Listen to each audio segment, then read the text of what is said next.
नमस्कार दोस्तों, सुकून के कुछ नए पलों के साथ आपकी दोस्त motivation author and speaker doctor Tilottama आजाद।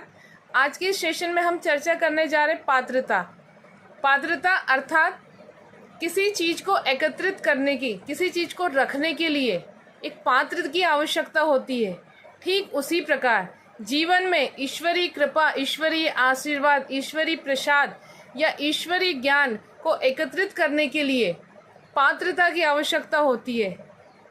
कई बार कहा गया कि अगर शेरनी के बेसकीमती दूध को किसी पात्र में रखना है तो वह पात्र स्वर्ण का होना चाहिए, अन्यथा वह दूध खराब हो जाता है। ठीक उसी प्रकार अगर हमें अपने जीवन में ईश्वरीय कृपा, ईश्वरीय अनुदान को जीवन में प्राप्त करना है तो हमें अपनी पात्रता को बढ़ाना होगा, हमें पवित्रता को, हमें अपनी योग्यता को बढ़ाना होगा, जिससे कि हमारे जीवन में ईश्वरीय कृपा, ईश्वरीय आशीर्वाद आ सके। और जब हमारे जीवन में ईश्वरीय कृपा और ईश्वरीय ज्ञान आता है तो हमारे जीवन का हर पल सुकून और आनंद से परिपूर्ण हो जाता है।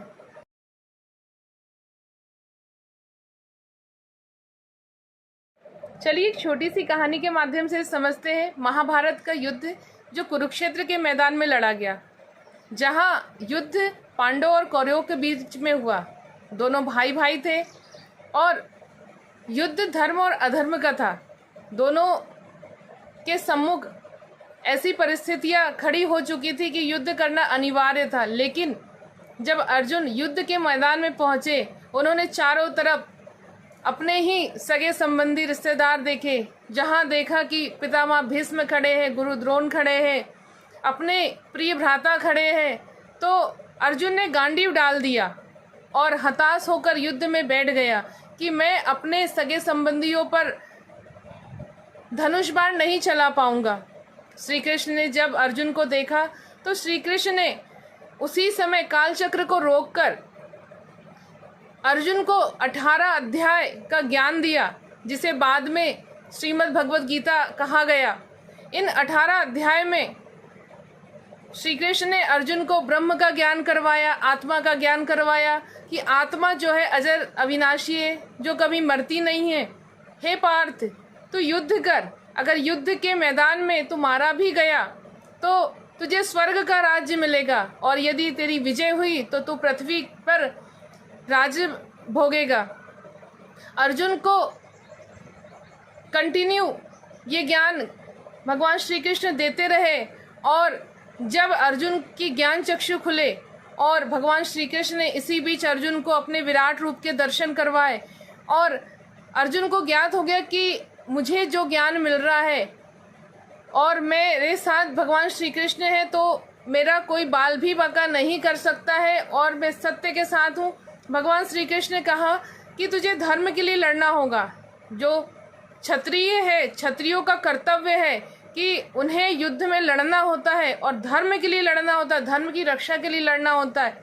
हे अर्जुन, तुझे गांडी उठाना ही होगा। और कुछ समय बाद जब पूरा गीता का ज्ञान भगवान श्री कृष्ण ने अर्जुन को दे दिया और यह ज्ञान अर्जुन ने ग्रहण किया, तो अर्जुन झट खड़ा हुआ और गांडी उठाकर युद्ध करने लगा, और युद्ध में विजय भी प्राप्त हुई। यदि अर्जुन और पांडव के साथ भगवान श्री कृष्ण नहीं होते तो कभी भी पांडव इस युद्ध को जीत नहीं पाते, क्योंकि जब इतनी विशाल सेना कौरवों के साथ थी, और सबसे बड़ी बात कि अर्जुन और पांडवों का मनोबल भी टूट गया था। अगर ये मनोबल भगवान श्री कृष्ण अर्जुन और पांडवों में नहीं जगाते तो धर्म और अधर्म के युद्ध में धर्म की पराजय होती। लेकिन धर्म की रक्षा के लिए भगवान श्री कृष्ण ने अर्जुन को जगाया और अर्जुन ने गांडी उठाया और युद्ध किया।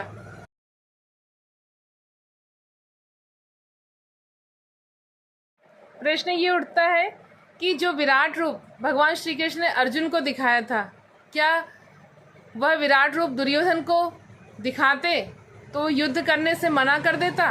बिल्कुल कर देता, क्योंकि जिस विराट रूप को देखकर पहले अर्जुन भयभीत हुआ था, और जिस सामान्य भगवान श्री नारायण के रूप को देखकर वो उनके शरणागत हुआ था, तो इस विराट रूप को देखकर दुर्योधन जरूर भयभीत होकर युद्ध नहीं करता, और जो ब्रह्म का ज्ञान, जो आत्मा का ज्ञान, जो परमात्मा का ज्ञान, जो धर्म का ज्ञान भगवान श्री कृष्ण ने अर्जुन को दिया, यदि वो दुर्योधन को देते तो शायद युद्ध नहीं होता। जो भगवान श्री कृष्ण चुटकियों में काल को रोक सकते हैं, क्या वो दुर्योधन को ज्ञान नहीं दे सकते थे?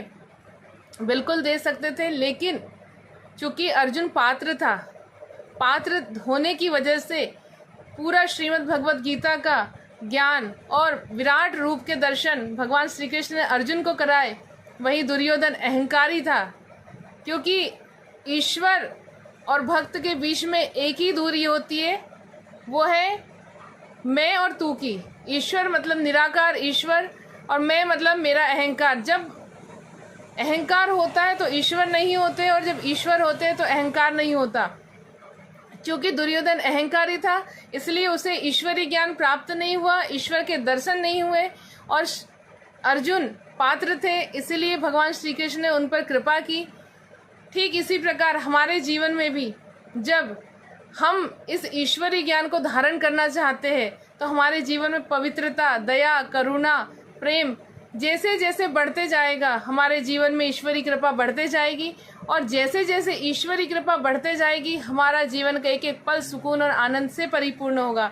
सुकून के कुछ नए पलों के साथ आपसे पुनः मुलाकात होगी। तब तक के लिए जय हिंद, जय भारत। आपको मेरा ये वीडियो पसंद आए तो इसे लाइक, सब्सक्राइब और शेयर करना ना भूलिए।